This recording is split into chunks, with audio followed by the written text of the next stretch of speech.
আসসালামু আলাইকুম। আমাদের আলহামদুলিল্লাহ এগ্রো চ্যানেলে আপনাদের সবাইকে স্বাগতম। আমাদের আলহামদুলিল্লাহ এগ্রো চ্যানেলে ছাগল, গরু এবং মুরগির পাশাপাশি আমাদের একটা খুব সুন্দর একটি বাগান আছে।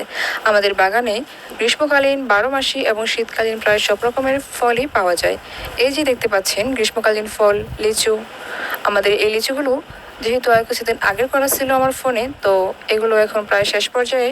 তো এই লিচুগুলোকে আমরা, যেহেতু আমাদের অনেকগুলো লিচু গাছ, তাই আমরা এই লিচুগুলোকে বাজারে বিক্রি করি এবং আমরা ব্যাপারীর কাছে গাছের শুরুতেই বিক্রি করে দিই। তারপর দেখতে পাচ্ছিলেন আম, আমাদের আরও বেশ কিছু আম গাছ আছে। এই যে আমাদের বাড়ির আঙিনায় খুব সুন্দর অরবরি গাছ, আর এই অরবরিগুলো বেশ কিছু অরবরি আমাদের এই গাছে ধরেছে। যেহেতু এখন অরবরির সিজন না, তাও এটা 12 মাসে ফল হিসেবে আমাদের কাছে থাকে। তারপরে এই যে দেখতে পাচ্ছেন ড্রাগন, আর এই যে হচ্ছে কটবেলগুলো বেশ সুন্দর এবং প্রায় সবসময় গাছে এই কটবেলগুলো থাকে। তারপরে যে দেখতে পাচ্ছেন সফেদা, এই সফেদাগুলো খুবই সুন্দর, খাইতে খুবই মিষ্টি হয় এবং খুবই সুস্বাদু। তারপরও আছে আমাদের এই বাড়ির আঙিনায় আছে লটকর গাছ। আমাদের আরও বেশ কিছু লটকর গাছ আছে আমাদের বাগানে। তো এই যে দেখতে পাচ্ছেন খুব সুন্দর লটকর হয়েছে। আমরা এই লটকরগুলো খাওয়ার পাশাপাশি বাজারেও বিক্রি করি। তো আমাদের এই লটকরগুলোর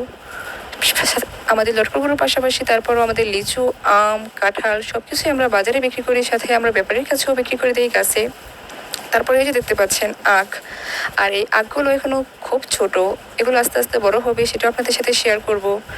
এই যে দেখতে পাচ্ছেন আখগুলোকে আমরা খুব সুন্দর করে বেঁধে দিয়েছি, যেটা আখগুলো সোজা থাকে এবং একটার সাথে একটা যেন লেগে না যায় এবং যেন আখগুলো নষ্ট না হয়, সেজন্য আমরা খুব সুন্দরভাবে এই প্রসেসিংটা করে থাকি। তারপরে এই যে দেখতে পাচ্ছেন কাঁঠাল, আমাদের আরও বেশ কিছু কাঁঠাল গাছ আছে, যেটা আপনাদের সাথে পরে শেয়ার করব। আর এই যে অনেক বড় একটা জাম গাছ দেখতে পাচ্ছেন, যেহেতু জাম গাছটা খুবই বড় সেহেতু জামগুলো দেখা হচ্ছে না। Thank you, by.